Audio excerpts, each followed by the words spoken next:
Hello and welcome to IDS on IUSTV. I'm Michael Norman alongside Nathan Brown, alongside Nolan Blair of IUSTV and Sarah Gurian. Thanks for joining us, guys, for our first edition of IDS on IUSTV. Here talking about IU's loss to Wisconsin, a tough, hard-fought battle against Wisconsin here at Assembly Hall. Just didn't have it today, guys. No, they certainly didn't. And the overall theme, I think, is just they missed a bunch of shots. They missed 34 shots, and I think that's the key factor that everyone's talking about. And when the game was, when it came down to the crucial parts, Indiana did not step up and hit those big shots.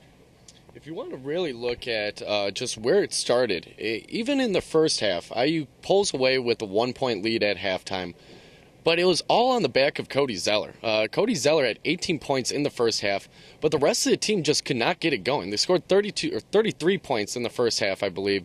And the rest, that was all on Cody Zeller's back. If you're going to look at where it started, it was early. It wasn't like they were missing shots just at the end of the game like they did against Minnesota. It was just an overall, just a poor effort, I guess, shooting the ball. And as Cody Zeller said after the game, sometimes the basketball just doesn't go in for you.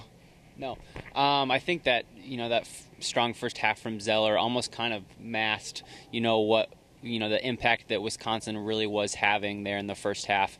They'd been able to take away that IU mid-range shot. He went his second game without scoring any points. It was a tough game for IU to deal with the half-court offense that Wisconsin was requiring them to play. Only, I think, 3 points in the transition offense. It was really just a tough game. And Zeller, played strong in the first half, only 5 points in the second half. And they were really just kind of able to come out and kind of take the one thing that IU was doing well away. Guys, this was a Tuesday night game, but still one of the most raucous crowds that Assembly Hall has had all game. As we saw throughout the game, it seemed as if Wisconsin started to feed on that energy more so than even the Hoosiers. And you know what? It was kind of as if it was like a game. After the three-pointers, there was a new one every time. And Sarah, I think 0-11 in the Tom Crean era against Wisconsin. What is happening? Why is Indiana not able to beat Wisconsin? I don't know what it is. You'd think being the number 2 team in the nation, Wisconsin's unranked. This should not have been that hard for the Hoosiers to really come on top, but they're in Assembly Hall. You have a crazy crowd. You really don't have an explanation other than Bo Ryan just knows what's going on in Tom Crean's head, and he slowed down that offense, and most teams can't do that. It's very difficult, but somehow they did it, and I don't know. That crowd was just sad sometimes. It was just really depressing. And Mike, a lot of talk about the officiating. What were your thoughts on that officiating? A lot of upset fans. Even the bench was very upset. A lot of screaming. What was your take on the officiating? Nolan, I'm not going to lie. I think this was the most BS chants I have ever heard in Assembly Hall. And even in the first 5-10 minutes, the crowd was energized, but almost in somewhat of a negative way. And you can make what you want out of the calls. I thought there might have been 1 or 2 questionable calls there, but it's basketball. There's going to be calls like that. There's going to be people getting upset with calls, whether you're on one side or the other. Everybody can't be happy about a certain call. But I kind of thought that Assembly Hall's energy, especially, how it was negative in the first half, almost kind of hindered IU. Almost made them seem as if they should be getting these calls because they're at Assembly Hall. A lot of whining, I think. A lot of whining. Players, coaches, and even the fans. And you know what? You just can't do that, especially against a team as sturdy and steady as Bo Ryan's Badgers are. Bo just knows how to coach well in a big environment like this. And you know what? The Badgers really showed it tonight. Yep. They did. They came in, I think, with a little bit of cockiness with the 10 straight losses that they had or 10 straight defeats of IU. And you could tell, as this crowd got frustrated, as the calls kind of went their way, especially in the second half when they were building their lead, they were feeding into it. They were, interacting with the crowd, and I think that was kind of pumping them up, and they were able to, withhold a couple short IU runs that they were able to muster up in the second half, and really just, keep the slow pace of the game, frustrate the fans, and IU just didn't have it tonight.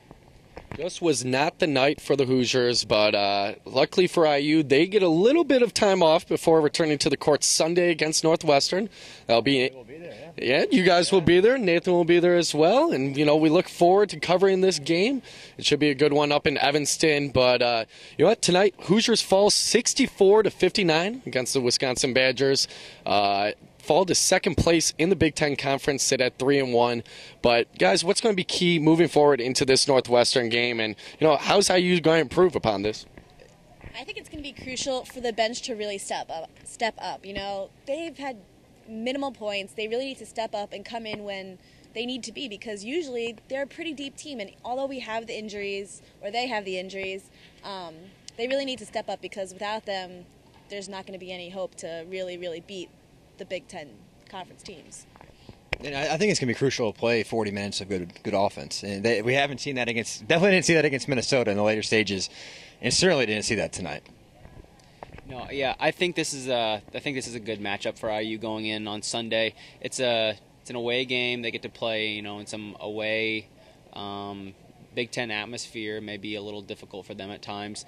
They play a Northwestern team that's not a top tier Big Ten team, but certainly one that can frustrate really any Big Ten team at times. We've seen how difficult those conference road wins are, no matter who you're playing, no matter where you're playing. I think this will be a good test. I think it'll be one that IU can really come out and prove the kind of team that they really are. I think it really is crucial on Sunday to play a full 40 minutes of basketball, because we've haven't seen that very much from them this season, and I think they need to start getting into that, because we've seen how good this IU team really can be at times, like the first half against Minnesota, but we've also seen how much it needs to improve, and I think we need to see those improvements, and hopefully they'll be able to do that this week. Well, that will do it for us here from Assembly Hall. Thanks for joining us. It's a late night tonight. There we go. But we're burning the midnight oil, as they say. But this will also do it for our first edition of IDS on IUSTV. For all your Hoosier sports needs, you can watch IUSTV and Hoosier Sports Night. Great programming there. And then you got Mike's a common guest on that show. I love coming on. You guys treat me well. You gave me the big boy chair, the recliner. But you can also check out the IDS website for all your Hoosier sports needs. And we'll see you next time from Northwestern.